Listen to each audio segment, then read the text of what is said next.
getting worse.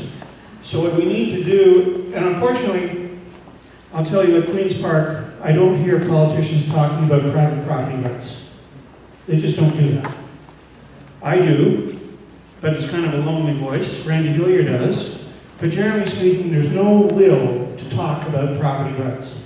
If I say, I'd like to cancel the Niagara Escarpment Commission, which needs to be done, because it's a body that's outlived its usefulness, it's a planning body that restricts the land along the Niagara Escarpment, right in the legislation it says it was intended to be temporary and when outlived its use, that it could be canceled. There's no interest in canceling it. The politicians say, well, if we do that, somebody won't like it and I'll lose votes.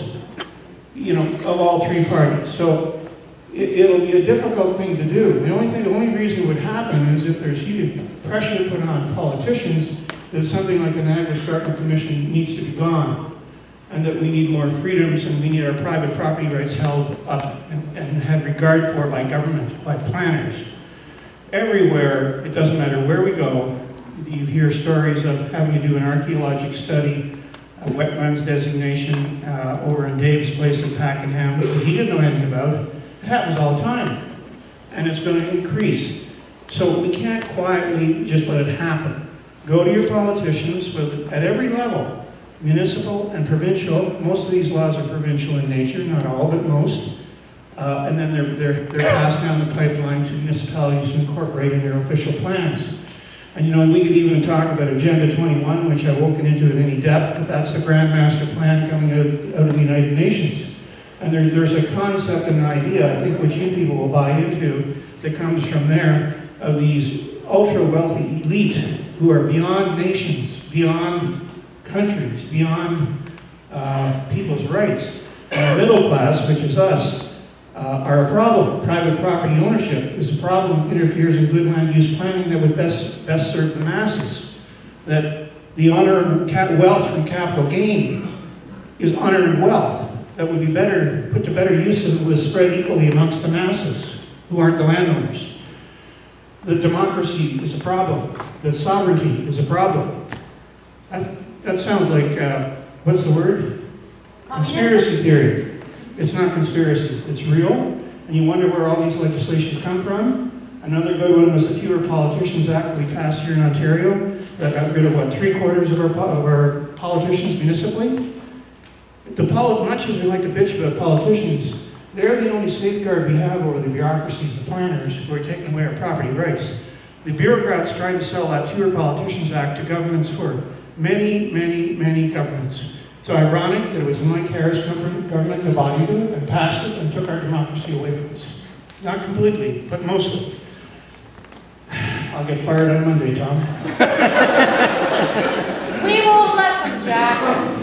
So the point I'm trying to make is, there's generally speaking amongst politicians, there's not the will to take on messy subjects, difficult subjects, such as private property rights, go against the planners.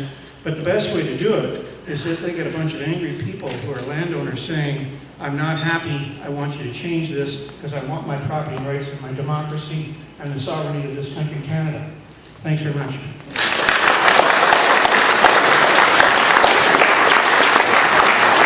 I'm going to ask you a question on something, Jack, now that you're down there. In most cases, the majority of politicians do not really know what's going on. No disrespect. So you rely on,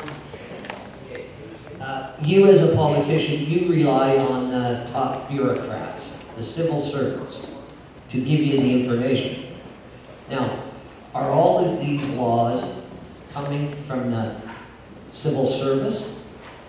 Is it a private enterprise, we'll say, feeding all this information to the top bureaucrats saying, okay, you tell the politicians to do this? Does everybody have their own private domain? Like when the politicians change at Queen's Park, why do we not change the top bureaucrats? Bob Ray got rid of that.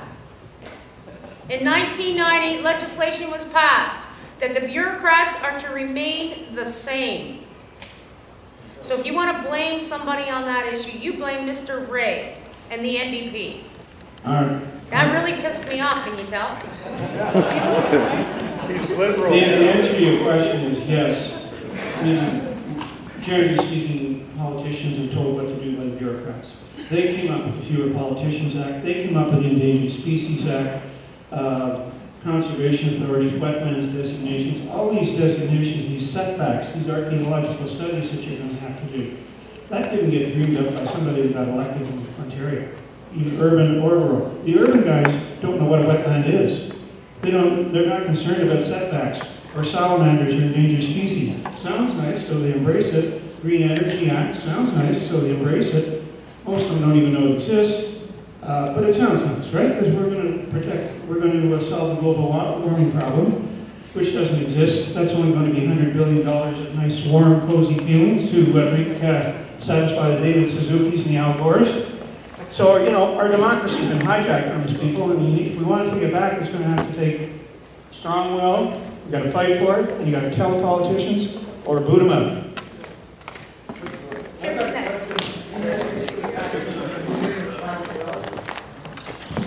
Sorry? Yes, question. Do you have any knowledge of what's happening with the metering of private wells? No, because the bureaucrats haven't told me. But we all hear rumors of it, so you know as much as I do about that. But even electric smart meters got to be more the insidious plan of controlling. Like land use planning isn't about land use planning, it's about people management. They're going to tell us how and where to live. That's all that's about, around the world. Not just Ontario or Canada, but around the world. And we got to fight back against that. Speaking of which,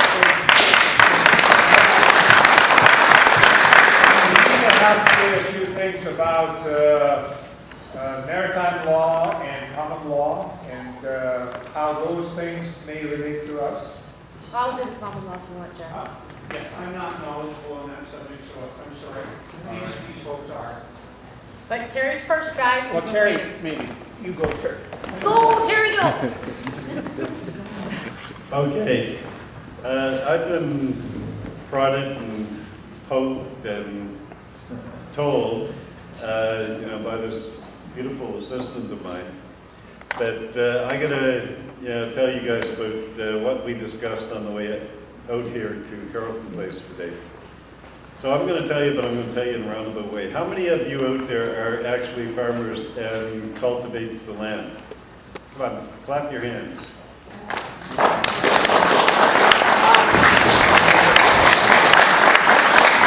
All right, great. Okay, now how many of you, when you're running the discs through your fields, come up with rocks and stones and you remove them and put them in a pile?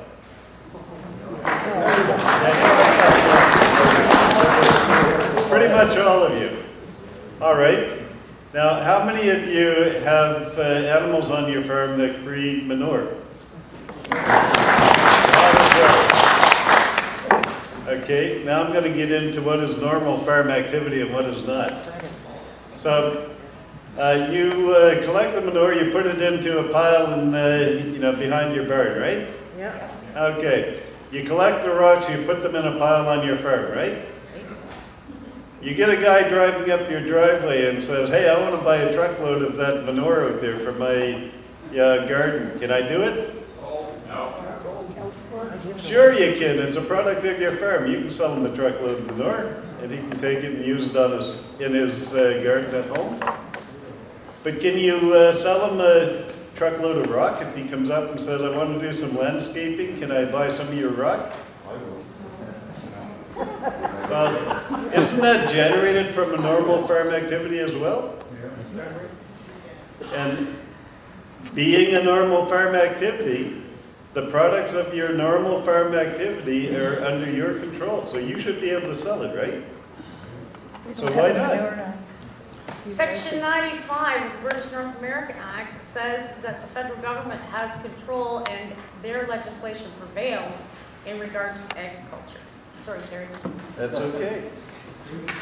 And We want painted rocks from Shirley. Okay, But normal farm activity is covered by the federal government. So, you know, the Aggregate Act is a provincial piece of legislation, and it cannot impede, you know, federal statutes dealing with agriculture. So, you know, I am willing to go to bat to anyone who wants to sell a truckload of rocks on their property and, you know, make sure that it's known that that is a normal farm activity. That's part of what you do.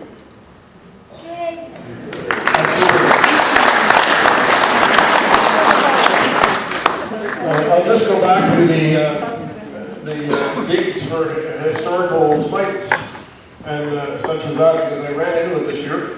I have the Trans-Canada pipeline that goes across my property and on the next farm, and I rent the next farm from them.